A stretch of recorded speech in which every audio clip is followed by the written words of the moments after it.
Jam Yearbook. I'm Jim. And I'm Matt. We're here to take you on a journey through the years as we explore the music in our lifetime and the impact it's had on us and the world we have lived in.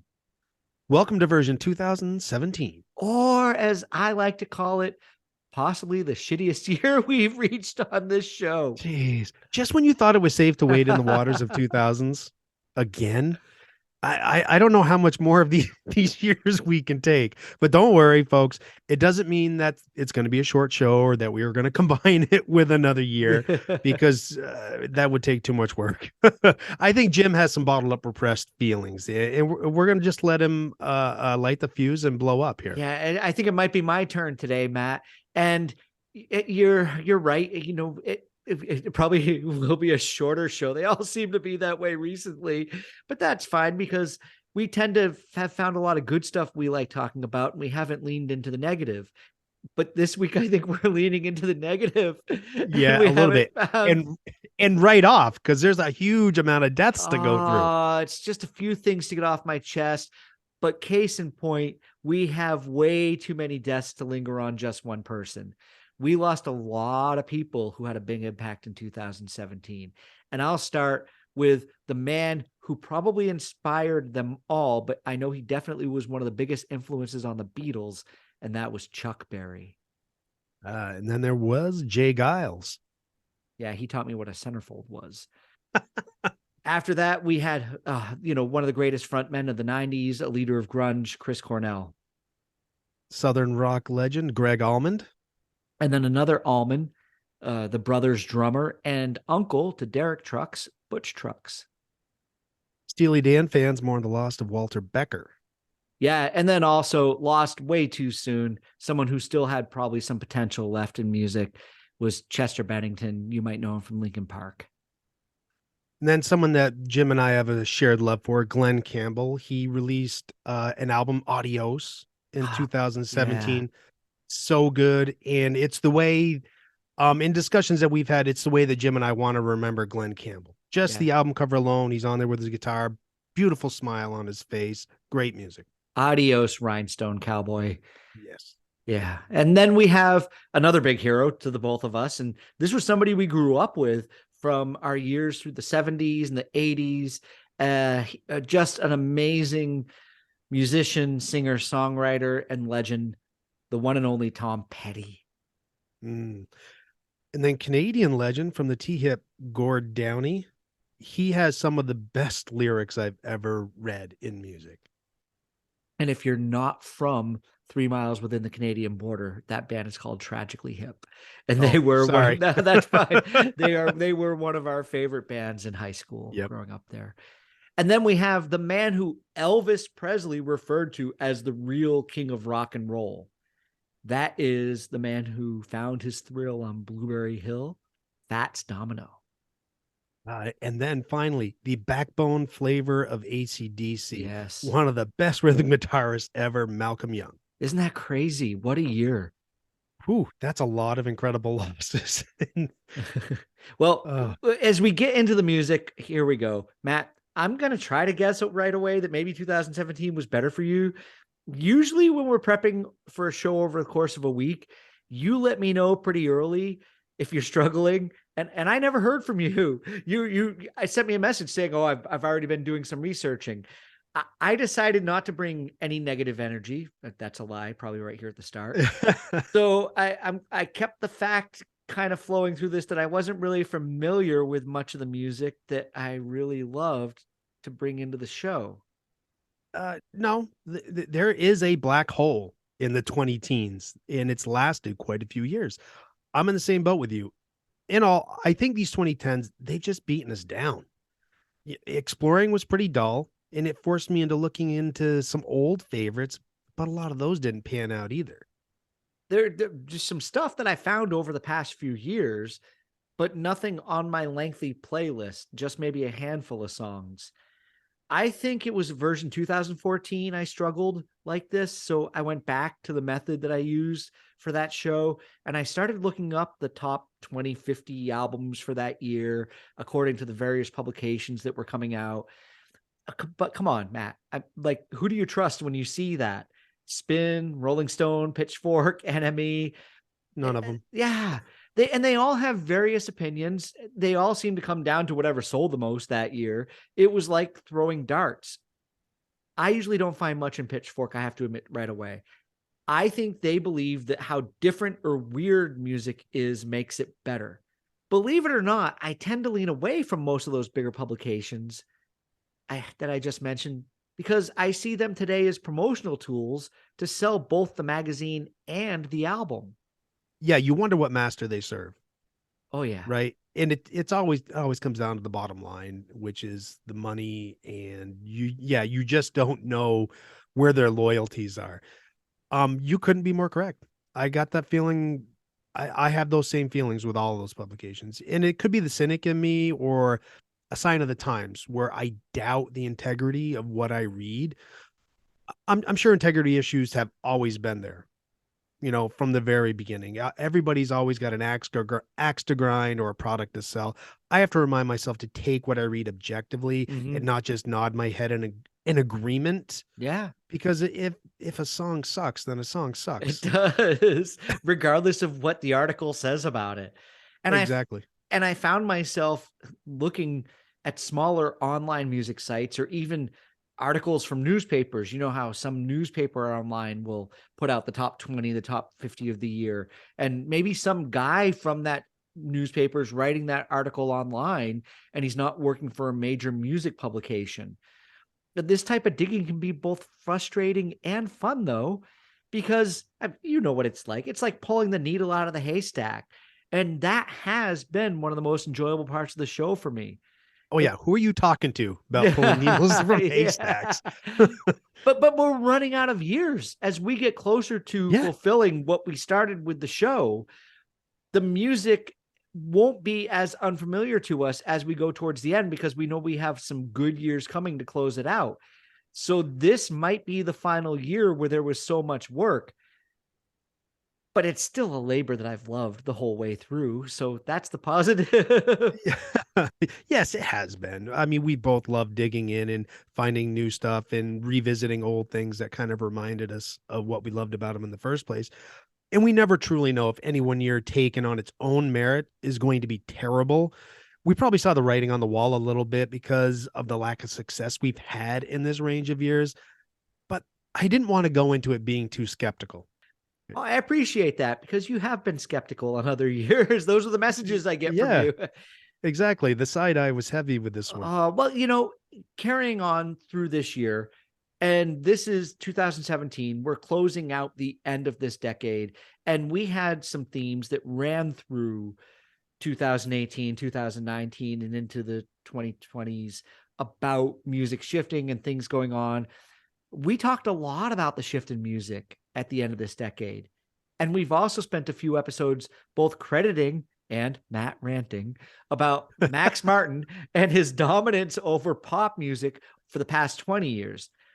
But here it is, in my opinion, the release that begins to change it all. Are you ready? Let's go. Bring All it right. on. Here it is, Billie Eilish. It's her first full EP. Don't Smile at Me. How fitting for her. It just works straight away. Yeah. This is straight up bedroom pop. Kids like you and I recorded for years in their bedrooms on 4 tracks back in the day. Remember recording on cassettes, Oh or yeah. reels, PCs and laptops. But this is where technology had improved enough to allow home recordings to create an icon. Well, for now, we'll see, Yeah. in 10 years, we'll check back and see where she's at. But I think this may have been the straw that broke the Max Martin back, the stranglehold he had over pop music. Let's hope so. I mean, Yeah. this is a good thing and a bad thing, like everything else in the world, I guess. But the concern I have with this home recording stuff, with the advancements in the accessibility to making really good quality home recordings, does it mean we're just going to get a bunch of bad music? Well, that's what you've been listening to for years, the indie stuff. Yeah. Sorry. Shots fired, Mr. Cure. Oh, Oh, we're going there. no, actually, I should have said Mr. Coldplay. That's a little Yeah. more apt because I've Yeah. come around to the Cure a little bit. um, I've had some great experiences finding music through my sons with the rap and hip hop. If I were to pull back the curtain, you would also see a bigger proportion that I don't care for in the music content or just sound. Regardless, there are a lot of stuff that it just doesn't click with me. And the other part of the problem is if someone can make music at home, release it on their own, is there really a filter? We want to vilify record labels and such, saying, "Oh no, you can't record that. That's not going to sell," but sometimes you need something beyond self-censorship. Are there people in a musician's circle that are going to be honest with them and say, don't release that. That's garbage. Just because you can doesn't mean you should. Yeah. I don't disagree with what you're saying, other than, the little shots fired at me, but we'll get to those at some point. You fired All first. right. That's fine. So this is definitely, major label stuff, but when we were researching 2013, we were both taken back a bit by how we didn't hate the Paramore album. So this is something that came from the younger generation.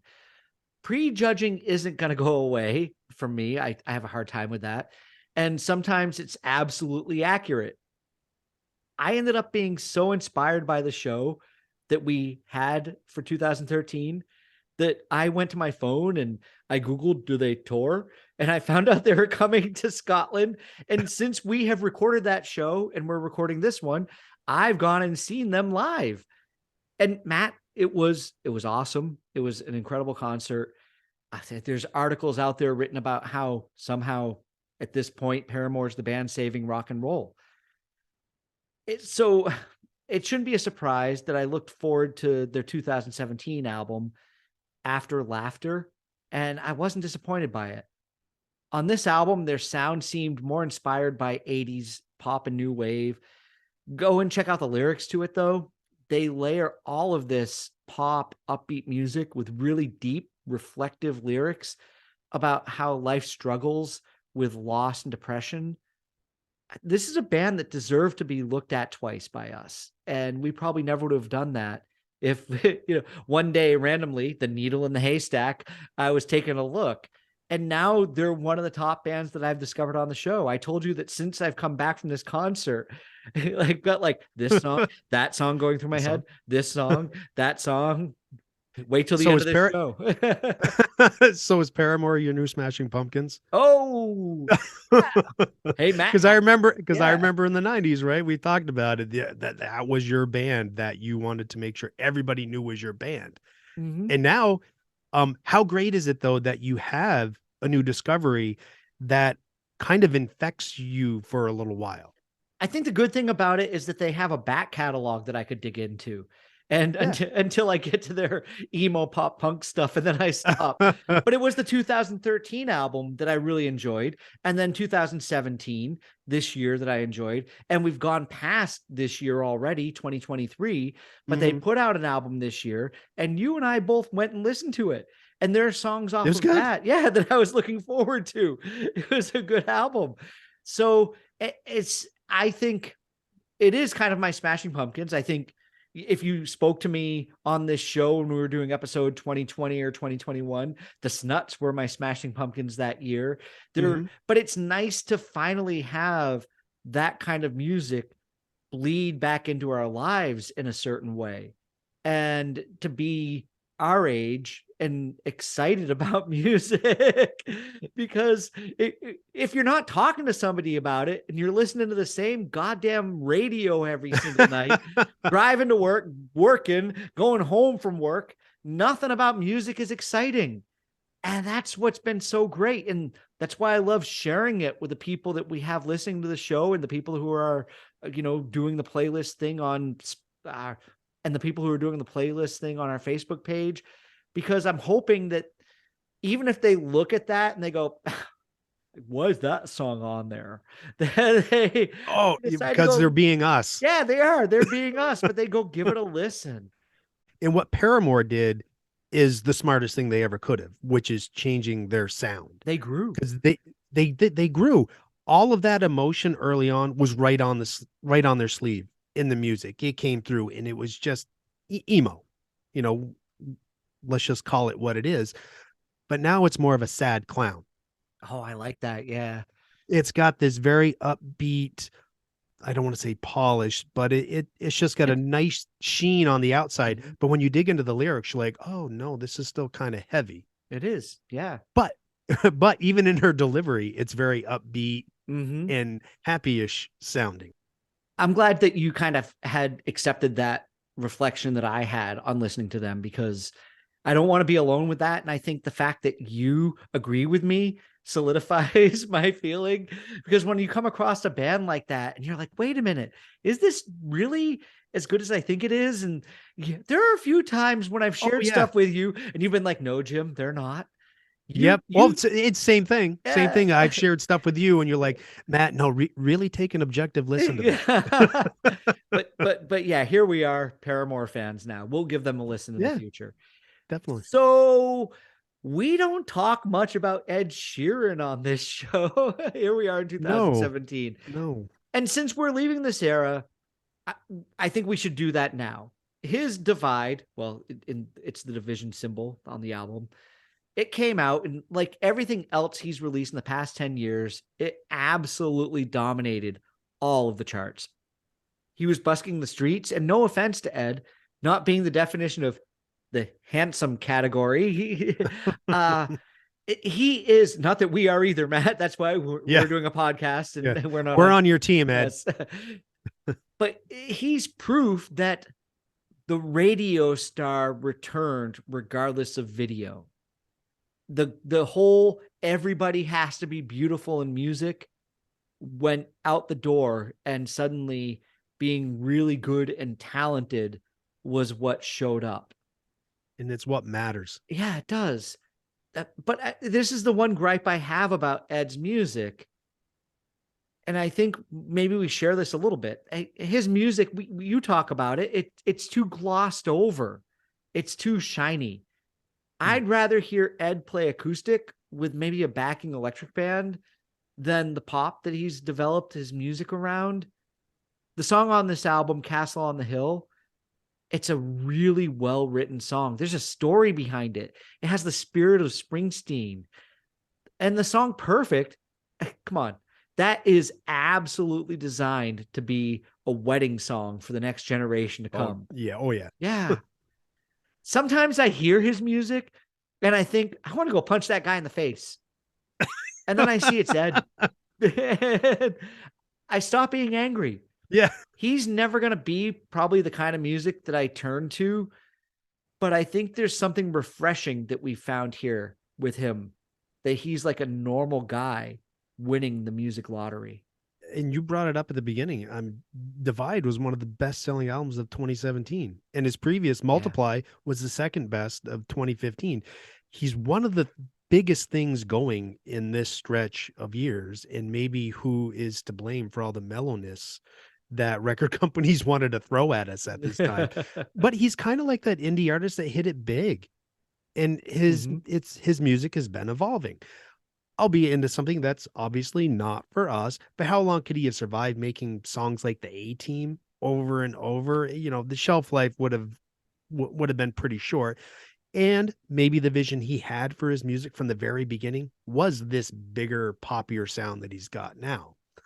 At its heart, Divide, you can still hear it. It's got the backbone of a guy and his guitar. I like your optimism on his music and what he does. That's great. I think somebody else from that year who had that whole video killed the radio star reversal was Rag and Bone Man.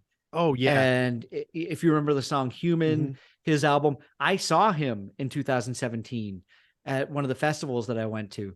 And he was amazing. He was great. But it was like Ed, it was all about the voice. It was all about the music. It was all about everything going on.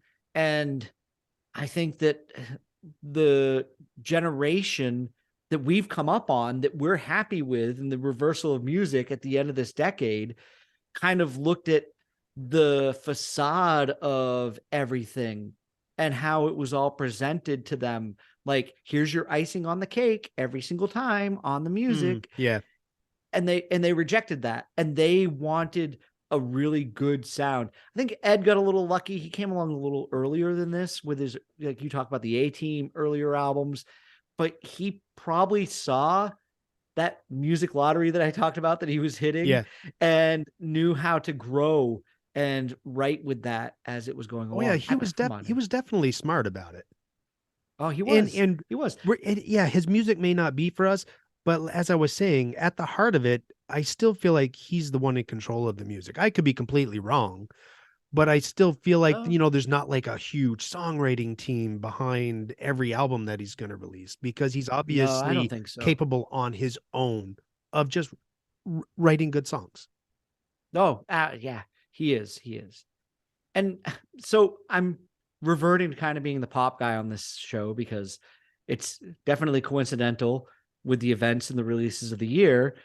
We've talked in earlier shows about Pink and how we have a good bit of respect for her. I saw her on the tour of the Beautiful Trauma album that came out in 2017, and it was one of the greatest spectacles I've ever seen. On stage, she was really, it was like Cirque du Soleil.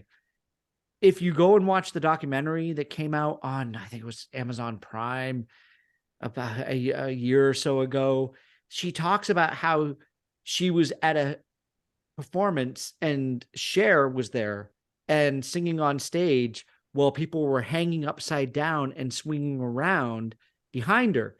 And her thought was, well, why can't I do that while I'm singing?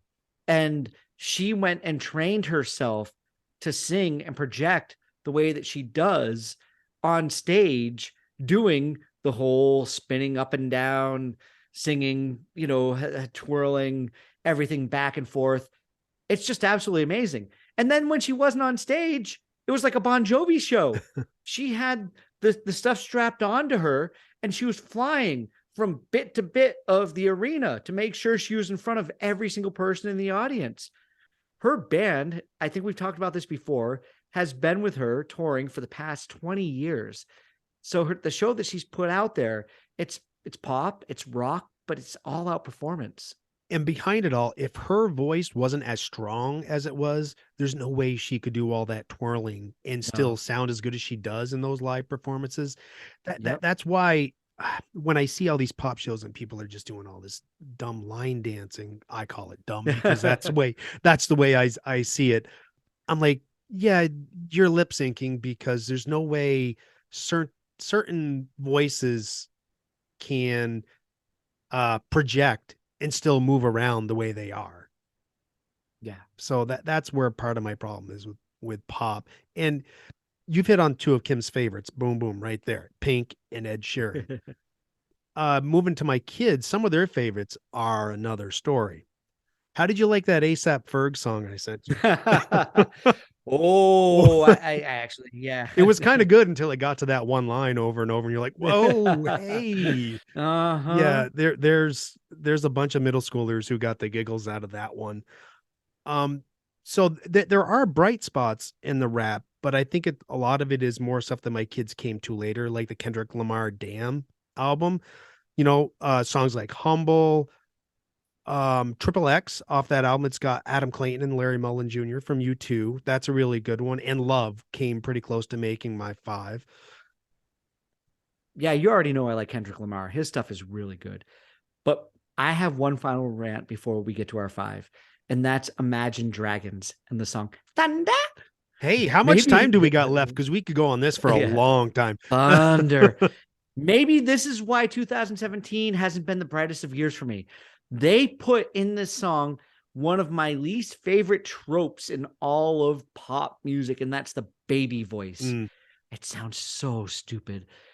It's not musical. It's not cute. It's stupid. And Matt, I don't normally get this negative about anything. No, you are a But ray if of sunshine. yeah, but if I were in a band and they wanted to put a baby voice in a song, I'd I'd quit. That's it. I'd be done. Mic I'd be, drop. Jim leaves. yeah. Sorry, I'm just done. Somehow, Crazy Frog made its way into normal. Oh my God, I Maybe never thought about it like this, that. yeah, maybe this is the straw that broke the camel's back and led to the newest generation that turned away from the 2010s. That baby voice, there are some of it in the rap around this time too. There is, and I don't And like that either. no, it does. It takes me out of the song It does. because I just get the feeling that somebody found a new toy in the studio. And they're just banging on it. Yeah, Yeah. exactly. All right. But Thunder is a certified hot turd.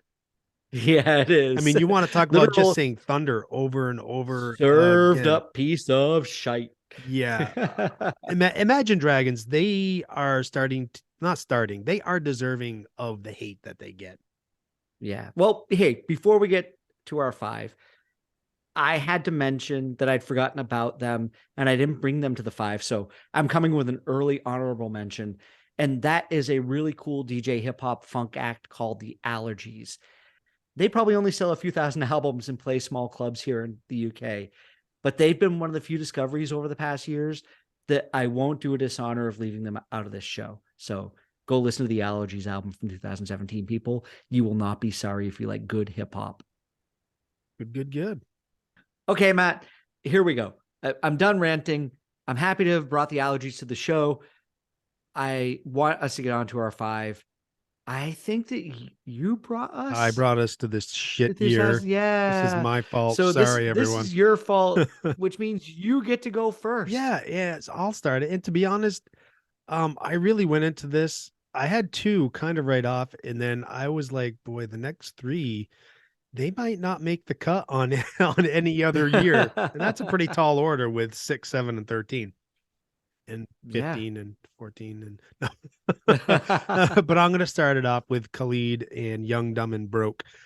I anticipated having a lot of rap and hip hop to bring to the show this week, but there wasn't really as much as I was hoping for.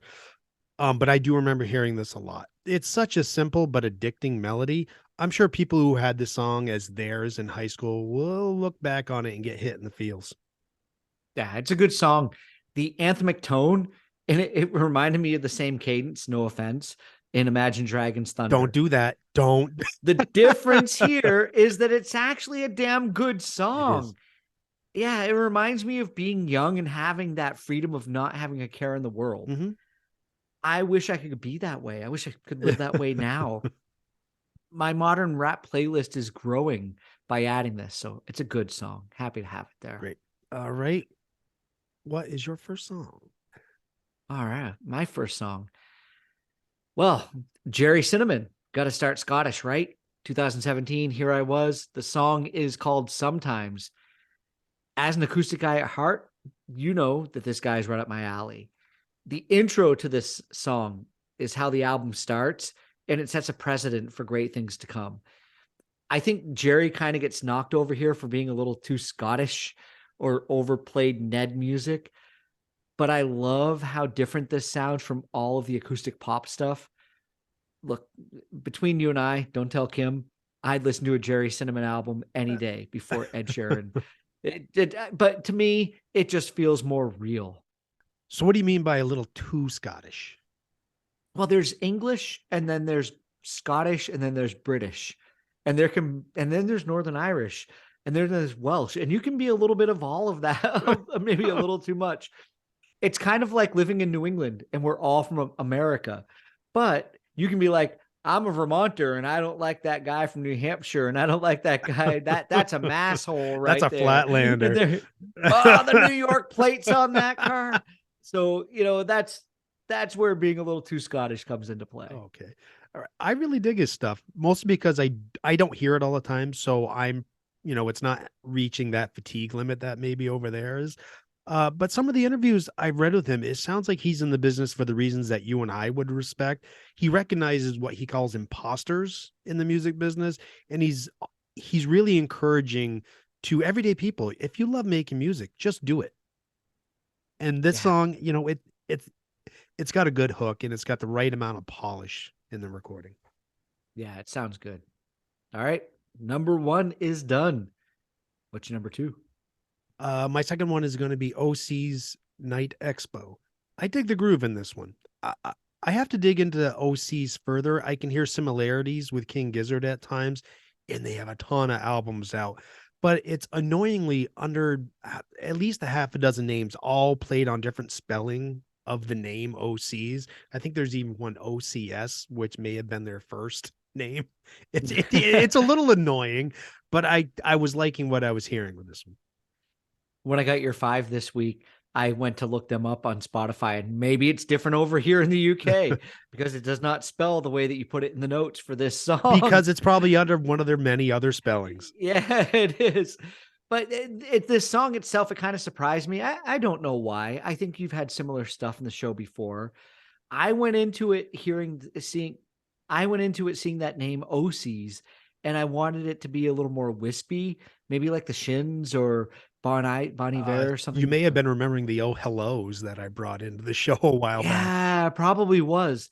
But it does have a really decent groove. You're right. And I think this is actually like theme song music. Yeah. Not background music, Yep. but like front of the house theme song music for something going on. I like it. And this one kind of reminded me of Texas Drum from Pottery, that group that we were digging on that one as well. Yeah, I can hear that. Yep.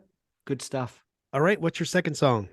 Okay, the second song I am going to bring is a name you've heard me say before over and over again. Biba Doobie. The song's called Coffee. It really, if Jerry Cinnamon was real enough, this is even more so. It's actually straight off of a cheap mic recorded onto a laptop in Beatrice's bedroom. Biba Doobie regrets her stage name a little bit because she was 14 years old and she made up this cutesy name for her Instagram page to post videos of songs that she was writing. The problem was she was really good, and as she got bigger, they wound up sticking with her. She's gone from recording this song in her bedroom to right now being on tour with Taylor Swift. That's not a bad trajectory. Not at all. No. And this song cements her early potential as really legitimate. It's never too late for a name change. Right? Yeah. Just ask John Cougar. Yeah, or OCs. Just change it. But this song, it's good, and it's what I want from her. You know, if we're gonna kind of criticize Ed Sheeran for the trajectory that his music took, you know, I have to claim that here as well, just on my account. It's not so much the bigger production of her newer stuff. It's just my preference. This is kind of more of what I want from her. But yeah, it is a very lo-fi recording, which is kind of endearing. This is right in her indie wheelhouse, but this would be no different than you and I taking the mics that we're recording this show on with whatever we have. Yeah, exactly. No, and that is what I love about it. But that's not like a lot of your indie bands that you listen to. So I'm going to give you a little crap back. No, but I'm saying if you were to listen to her most recent album, the polish that is on that is lesser of my preference than what is on Coffee. That's all. And at the same time, as a Biba Doobie fan and coming to her defense, she loves 90s alt slacker rock. Mm-hmm. And that's what she has put into and her we all music. Understand your love of Smashing Pumpkins. So. Yes, we do. That's Stargazer rock. Oh, is that what they're calling it? Stargazer rock? Smashing That's Pumpkins? what we called it, Matt. How old are you, dude? You called Smashing Pumpkins stargazing rock? Whatever. You were listening to Garth Brooks. Let's get on with this. Yeah, I would rather listen to Garth Brooks than Smashing Pumpkins. I'd rather listen to Biba Doobie, though. Yeah, me too. Than both of them. Yeah. All right. What is your third song? My third is Dams of the West and Death Wish. I like the little hearted moments in the lyrics on this song, especially about butchering a cow. It's brief. Don't let that turn you off. I almost didn't give it a listen, but then I learned it's a side project of Chris Thompson from Vampire Weekend. And I was curious how different it was because I've struggled with Vampire Weekend. I think I just wanted to hate myself this week and torture myself. But I decided, hey, what have I got to lose? I've listened to enough crap this week. I might as well just keep piling it on. But I'm glad I did. It's a good, lighthearted song. And I was struggling to find a final song this week, and I was afraid it was just going to be like a participation trophy thrown at a song. But Death Wish is a worthy song. You know those times on the show I've told you how I ended up keeping an album going? Yes. This was one of those moments. Yeah, I've said it before. If I keep coming back to a song. Yeah. But it's really good, timeless, low-key singer-songwriter band material. And that's a lot of adjectives running right there. But that's how I would describe them to anyone else. It's a really nice grab from 2017. This album is going to go into my collection. Oh, Yeah, Death Wish. mine too. Good stuff. Very big surprise. All Yeah. right. What is your next song? Number 3. My next song, number 3, is going to be, ooh, surprise, Paramore. And the song is Hard Times. So, admittedly, we've talked about my recent love affair with Paramore. After we recorded the 2013 episode, I went to see them live. And as I said, I was blown away by what their energy was like on stage. I spoke about the album from this year earlier, and this song is a great example of that new wave, upbeat sound with depth within the lyrics. And Matt, how new wave is this? When I went to see them live last week, they broke into Blondie's Heart of Glass and Born Under Punches by the Talking Heads. Good choices. In this one song. Yeah. And it worked perfectly. I hope they have good music to come in the years ahead. I do too. I wanted to come in here and give you shit for this new love affair, but I can't. I'm guilty of the same thing when I really find something that I connect with. And as I was saying earlier, it kind of just infects your brain for quite a while. And we both come around to them. I'd written, we've spoke many times now how we've just kind of written them off on their earlier recordings. There was a lot of thought put into all the sounds and the textures on this song. You just can tell. I stayed away from them this week because I knew you were going to bring a song. I didn't want to encroach on your territory, but I should have listened more to just get out of the sea of down-tempo music I was finding, because this was a really good bright spot. Yeah, and along with everything else you're saying, they really have an understanding of music history as a whole, because they did go into other songs in their show that were really cool. But then even when the band was introducing themselves, Haley went out, she introduced everybody on the stage, and then she turned around and she said, "I'm Haley, Miss Williams, if you're nasty." Oh. I'm like, wait a minute. You weren't even a toddler when Janet Jackson came out with that, but you know your music. You know what's going on. If you're nasty comes from the 80s, Haley Williams has to just be over 30 something at the most. So she wouldn't have been around when you and I were hanging out in the 90s. Okay. I appreciate my gratuitous going on there about Paramore. No, but it's worthy. They're worthy of it, definitely. Especially in this year of 2000 crap teen. It's a bright spot. Yes. Yeah. All right. So what is your fourth song then? I'm going to go with Elbow and Gentle Storm. It seemed like every time I tried to listen to something, more times than not, it was really mellow. But luckily, Elbow does mellow better than a lot of bands out there. I put this on late at night when everyone is asleep in the house, and I was immediately captivated. It fit with my headspace and the dark room. I don't often come to the lyrics and songs right away. To be honest, they can be a bit tricky for me to pick out at first because something else in the melody is always grabbing my attention, or a bass line, or the drums. But there isn't a lot going on in Gentle Storm, and some pretty great love lyrics shine through when you're actually paying attention to them. Yeah, this song right here is in the wheelhouse of indie Matt. Hell yeah. I like the drums and the percussion that just pace the song from the beginning to the end, the entire way through. It doesn't have a lot of dynamics, but it all just works. And that final hit, it doesn't sound like a cowbell or cymbal when in that drum groove. Yep. I'm going to have to ask a drummer friend what that is, but it's the perfect touch on that groove. I like this song. Yeah. It's good stuff. All right. What is your fourth song? The fourth song I'm going to bring this week is 2010's rap music. Who would have thought Jim would bring this to the show? This is the influence the show's had on me. It's Vince Staples. The song is Big Fish. This is one of my favorite rap songs I found while exploring the 2010s. I haven't made it a secret that I've struggled with this genre in this decade, but this song hits my nostalgia bone and doesn't sound like everything else that was coming out. It's still modern, so it has that there, but there's a little throwback sound going on in the music, and the flow is a little more old school as well. You can actually sit and nod your head to this, which is rare with modern rap music. Yeah, the lyrics are easy to learn, but don't make you feel out of touch with the kids. So this is probably my last rap entry from the 2010s, and I'm glad I found it right here in 2017. With all the ranting I did earlier, it gave me a bright spot. Yeah, this is good old school 90s Jim Jam vibes on this track right here because Mm-hmm. you were definitely into the rap and hip hop scene back in the 90s. And surprise, surprise, Pitchfork loved this, by the way. Good for them. Good They for should them. have. Hey, Yes. hey, everybody's right once in a while, right?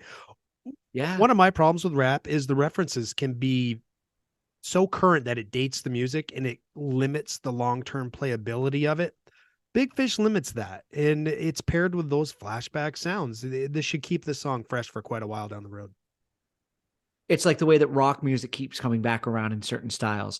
Rap needs to do that. It needs to remember where it came from. So, And yeah, big fish. that is the big problem with rap. It does seem while they want to maybe show respect to the names, but it just doesn't seem like they pay tribute enough to that music that Yeah. brought them where they are. But you and I are out of touch. We could be completely wrong. We could be. And we might not just be hearing the same things and the influences of it. And Exactly. we need your kids to come point it out to us. Dad, you're All right, wrong. what's yeah, you're wrong, Dad. All right, what's your last song? What do we got for All 2017? right. What are you closing us out with? My final song is going to be Blondie and Doom or Destiny. And what makes the song really great is it features Joan Jett. So I got two of my favorites right here. And turning to familiar names to find some kind of life in 2017, I found this gem by Blondie. And as I said, the added bonus of Joan Jett. It's definitely got their old school sound on this one. Yeah, you wouldn't know that Blondie was almost 70 recording this No, album. She's still sounding fresh. And you throw in the ageless Joan Jett, and you've got this dynamic duo of older ladies that can still dominate modern music. I love the melody of the song, the vocal melody as it goes on, and then all the tonal stuff happening. When this comes up on the playlist, I'm going to have to do a double take and remember that it came out in oh 2017. yeah, their voices sound really great together. I can't believe it took them this long to do something. They do sound Yeah. great. So how are you going to round out your five? All right. I'm almost a little embarrassed by this because of the not cool Oh, school that these guys have is it belonged to for Imagine so many Dragons and years. Thunder? No, it's not. And to some people, this is just going to sound like I'm saying Coldplay, but I promise you, go listen to this song. It is the song "The Little Things That Give You Away" by the one and only U2. I don't even know why I bothered listening to this album. I must have been really hard up because I'd written them off years ago. I remember I was out walking and this song came on. Here's the thing. I can struggle with anxiety from time to time. Trying to find the place I belong in this world hasn't always been easy for me. The lyrics to this song kind of spoke to me in a way that I hadn't been spoken to by U2 since Joshua Tree, Actung Baby. If you ever have a moment where you hear lyrics in a song and you almost have a panic attack because you realize how much it's describing your life or the deepest things that you can feel, that's what this song did for me. So I just want to drop these lyrics. You've done this before with some of the music you've enjoyed, and I want them to speak for themselves. For a brief moment, U2 shined like it was the 1980s all over again. Here they are. Sometimes I can't believe my existence. I see myself from a distance. I can't get back inside. Sometimes the air is so anxious, all my thoughts are so reckless, and all my innocence is died. Sometimes I wake at 4 in the morning where all the darkness is swarming and it covers me in fear. Sometimes I'm full of anger and grieving, so far away from believing that any song will reappear. Those are great lyrics right there. Yeah. And thanks for sharing that. It's never easy to talk about things like anxiety. And as much as people don't want to admit it, I guarantee you everybody has these kinds of struggles. And talking about them isn't easy. So just know you're not alone in that. We were in similar headspaces this week. I don't know if it's the time of the year or the music we were finding was mostly on the slower side. And This song definitely gave me Octoon Baby vibes from like Yeah. one, but this was a really good song. Yeah. I like that you could hear old school U2 in it. When you get towards the end of the song, all of a sudden you hear that signature edge sound come in on guitar. Adam Clayton's playing the bass line strictly through the whole thing, the way he would hold it down. And it's a song that if people would really try to think about, there's a beginning, an intro, and kind of a chorus going on. And those lyrics that I just read to you, they're kind of like a turnaround in the song where the music shifts and it changes and it takes you to a different place. And even listening to it again this week, I had that overwhelming emotion that I don't get from a lot of music that I listen to these days. So I'm glad to have it here. Yeah, as am I. And who would have thought it'd be U2 in 2017? I know, right?